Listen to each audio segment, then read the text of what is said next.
Hello, everybody. Well, something very interesting that I saw on the Anderson Cooper show yesterday. Now, it might have been pre-recorded, not sure when it was made, but there was a woman on there. Her name was Mary Hamer.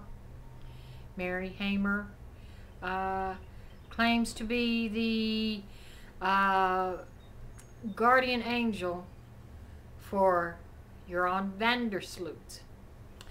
As you know, Joran VanDersloot is responsible for the disappearance of Natalie Holloway in 2005, and is also pleaded guilty to the murder of Stephanie Flores in Peru, and is actually serving time in a Peruvian prison for that murder now.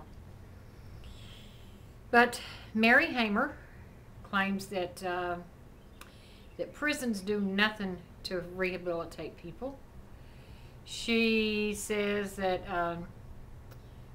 by the way, she's a radiologist from Florida. Why do all these crazy people come out of Florida lately? I think Mary Hamer has spent a little too much time in the radiology room when she wasn't supposed to be, because she says that she has sent over hundreds of thousands of dollars for Joran VanDersloot's defense. She says that she wants them to release Joran VanDersloot into her custody. She says she feels if Joran VanDersloot comes to live with her that she can rehabilitate him. And she says that she would like to unite Joran VanDersloot and his family with Stephanie Flores' family, with Natalie Holloway's family, and they can all unite. Does she think that's possible? Beth Twitty will not even say the woman's name. Stephanie Flores' dad refuses any contact with her. And Joran VanDersloot's own mother sent Mary an email saying, "Leave my son alone. Some souls are just not worth saving." That's from Joran's mother. So, Mary said that she was going to back out and just leave everything alone until she got the email from Joran's mother. And then she decided to go back into it full force. She has written some songs, she says, that she wants to put on a CD and sell the CD to raise funds for Joran. What is it about men in prison that attract women? And Mary Hamer claiming that she's his guardian angel. This is what she said. Because they was telling her yesterday on Anderson Cooper, they said, "Now you do realize that he pleaded guilty?" She said, "I realize that." She said, but she blames what he did to Stephanie Flores on his post-traumatic stress syndrome from the disappearance of Natalie Holloway. So in other words, she said it's not really his fault. That he didn't mean it. And he's getting a bad rap in the Peruvian prison, and she just needs to take him home and help him. And she said he told her, she said Joran VanDersloot looked her in the eyes and said, "Mary, other people have lied to me and deceived me. That's why I've lied to them and deceived them.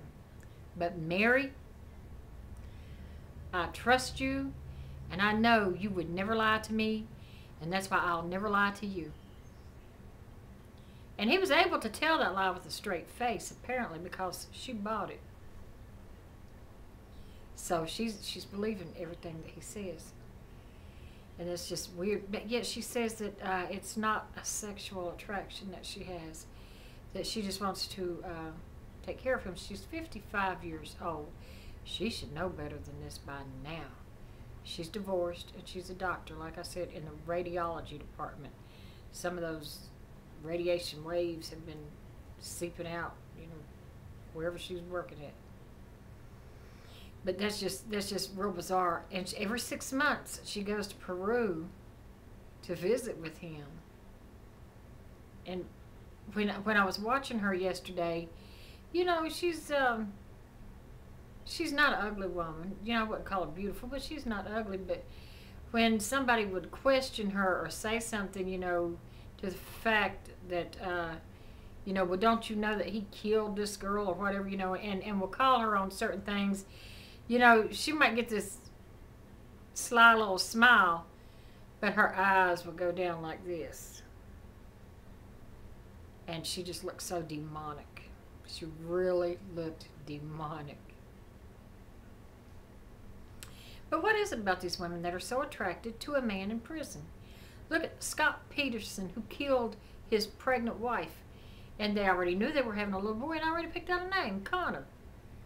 But he took her and killed her in whatever fashion he killed her in. They never found out, and he's never said.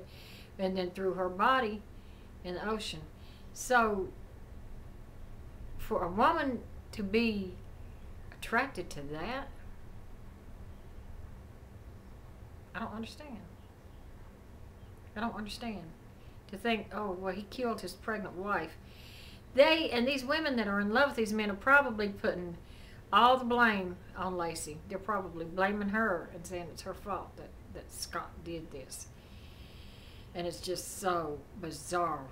How could you fall in love with somebody that's in jail for such a hideous crime? There has to be some kind of disorder for that. It has to have a name.